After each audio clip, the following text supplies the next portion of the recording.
Government నుంచి మీకు ఏమేమి ఇన్స్ట్రక్షన్స్ ఉన్నాయి? ఈ రోజున కూరగాయలకు సంబంధించి ఎట్లా ఏ ధరలతో అందిస్తున్నారు వాళ్ళకి? మేమైతే ప్రతి ఒక్కటే కేజీ 10 రూపాయలు కాడికి అందిస్తున్నామండి. జనాలందరూ లైన్లోకి వచ్చి తీసుకుంటారు. మాది అగ్రికల్చర్ మార్కెటింగ్ డిపార్ట్మెంట్ తరఫున ఏవైనా సరే కేజీ 10 రూపాయలు. సో వాళ్ళందరూ కూడా 8 రకాలు ఉన్నాయి.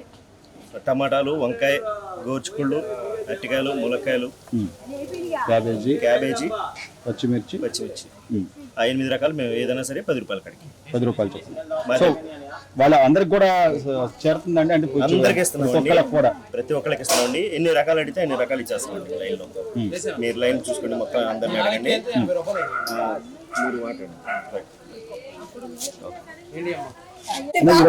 కూరగాయల ధరలని తగ్గింపు రేటుగా ప్రభుత్వం అందించడం కానీ, అంటే ఈ పరిస్థితి నుంచి మళ్ళీ తేరుకునేదాకా ప్రభుత్వం మేము ఉన్నామని చెప్పి వాళ్ళు ఒక భరోసా ఇవ్వడం ఎలా ఉంది సార్? భరోసా బాగానే ఉందండి. ఇప్పుడు దాకైతే చంద్రబాబు గారు భరోసా ఇచ్చారు. పచ్చిమిర్చి కానీ, దొండకాయలు కానీ, క్యారెట్ కానీ ఏదైనా కూడా 10 రూపాయలు చొప్పున ఇస్తున్నారు. ఎటువంటి ఇబ్బంది లేకుండా, ఎటువంటి లోటు లేకుండా చూసుకుంటున్నారు. అయితే ఇప్పుడు వరకు అయితే అన్ని సదుపాయాలు కానీ బాగానే చేశారు. వాటర్ కానీ అన్ని రకాలుగా సదుపాయాలు చూసుకుంటూ వస్తారు. సో ఒక పక్క వర్షాకాలం, మరోవైపు ఇదే నేపథ్యంలో రిటైల్ షాపుల్లో కొనుక్కోవాలంటే ఏ కూరగాయలు 30-40 రూపాయల పైన వాటిని 10 రూపాయలకి అందించడం అందించారు. చాలా తక్కువ రేట్లు ఇస్తున్నారండి. ఎటువంటి ఇబ్బంది లేకుండా బాగా చూసుకుంటున్నారండి. పెద్దమా, ఈ కూరగాయలకు సంబంధించి ప్రభుత్వం తీసుకోవడం నిర్ణయం ఎలా ఉందంటే? అసలే కష్టాల్లో ఉన్నాం కాబట్టి 10 రూపాయలకి ఇస్తున్నాం. సో మొన్నటిదాకా 10 రోజులు ఇబ్బందులు పడ్డ నేపథ్యంలో ప్రభుత్వం స్పందించిన తీరు కానీ, లేకపోతే వాటర్ ప్యాకెట్లని, భోజన ప్యాకెట్లని అన్ని సదుపాయాలు చేశారు. మీరు పేర్లు నమోదు చేస్తున్నారమ్మా? ఏదో పరిహారం కూడా ఏదో ఉంటది, సాయం ప్రభుత్వం నుంచి కొంత సాయం, ఆర్థిక సాయం కూడా ఇస్తామని చెప్పి చెప్తున్నారు. అందరి పేర్లు డోర్ టు డోర్ వచ్చి చేసుకున్నారా? అన్ని మంచిగా అన్ని బాగుంది. ఇప్పుడు ఈ పరిస్థితుల్లోనే కదమ్మా ప్రభుత్వం అనేది ఏదైనా విపత్తు వచ్చినప్పుడు, లేకపోతే ప్రజలకు కష్టం వచ్చినప్పుడే కదా వాళ్ళు ముందుకొచ్చి సాయం చేయాలి. అన్ని మంచిగా ఇచ్చారు, పాలు గానీ నీళ్లు గానీ అన్ని అందించారండి. సో ఈ కూరగాయల ధరలు ఇప్పుడు ఈ రోజున 10 రూపాయలకి అందించడం చాలా బాగుంది. ప్రభుత్వం నిర్ణయం తీసుకోవడం కానీ, మేము ఉన్నామని చెప్పి ఒక భరోసా కల్పించడం కానీ, చంద్రబాబు నాయుడు గారు ఎలా ఉంది సార్? ఆయన పనితీరు ఎలా ఉందంటారు? ఆయన పనితీరు బాగుంటది కనుక ఆయన ఎన్నుకున్నాం.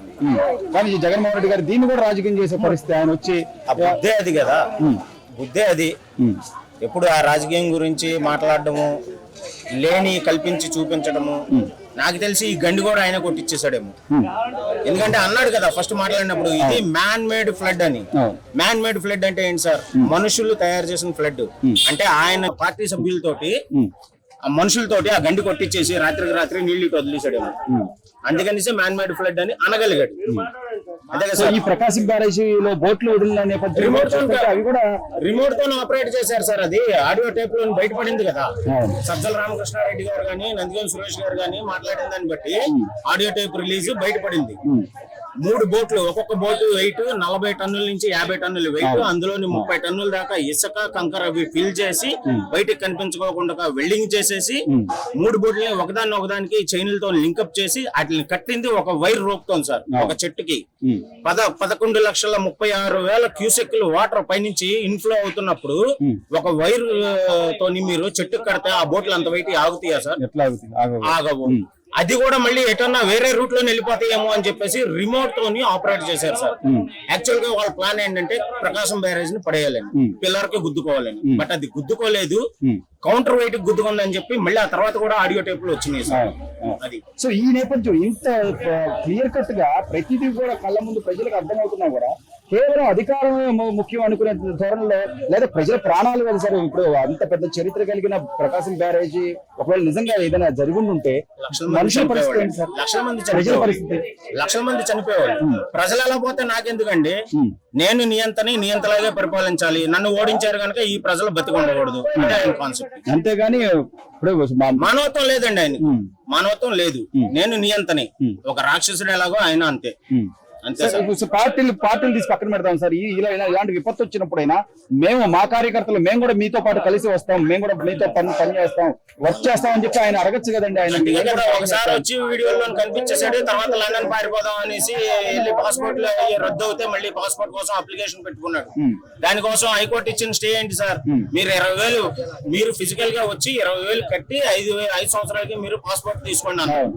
నేను వెళ్ళి 20,000 కట్టానంటే నేను తప్పు చేసినట్లు అవుద్ది, నేను వెళ్ళను అనేసి నామోషితో అక్కడ కూర్చున్నాడు. వేరే ఏదన్నా స్కెచ్ చేసేంత వరకు స్కెచ్ చేసి స్కెచ్ అమలు చేసేటప్పుడు వెళ్ళి 20,000 రూపాయలు కట్టేసి ఆయన లండన్ వెళ్ళిపోతాడు.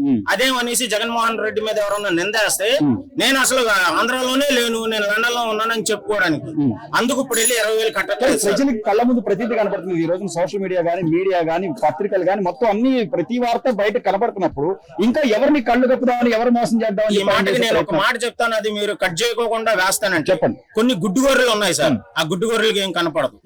గుడ్డు గొర్రెలు ఇప్పటికీ జగన్మోహన్ రెడ్డి వెనకాతలే తిరుగుతున్నాయి. ఎందుకంటే గొర్రె అనేది ఒక గొర్రె ఎటు వెళ్తే అన్ని గొర్రెలు ఎటే వెళ్తాయి. సో ఈ గుడ్డు గొర్రెలు కూడా అంతే.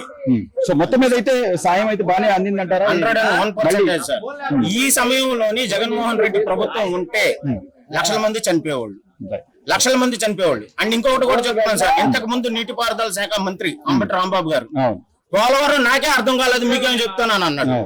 అదే పరిస్థితిలో ఇప్పుడు బుడమేరు ఇలాగా గండి కొట్టేసినప్పుడు ఆయన గనక నీటిపారుదల శాఖ మంత్రిగా ఉంటే గండి పడుద్ది, ఉంటే ఉండండి, లేకపోతే ప్రజలు బయటకు వెళ్ళిపోండి. వరద తగ్గిన తర్వాత మేము రిపేర్ చేపిస్తాం, లేదంటే ఎండాకాలం వచ్చి బుడమేరు నీళ్లు తగ్గిన తర్వాత అప్పుడు చేపిస్తాం అంతే. మాత్రం 4 రోజులు అక్కడే ఉండి దండం పెట్టొచ్చు సార్ ఆయనకి. అక్కడే కాదండి, ఇప్పుడు ప్రకాశం బ్యారేజ్ మీద కూడా ఉన్నారు ఆయన. ఓట్లు కట్ చేపించి బయటికి తీస్తున్నారంటే ఆయన అక్కడే ఉన్నాడు. అలాంటి వాళ్ళు పదవులు ఇవ్వాలి సార్, రాష్ట్రం బాగుపడాలంటే.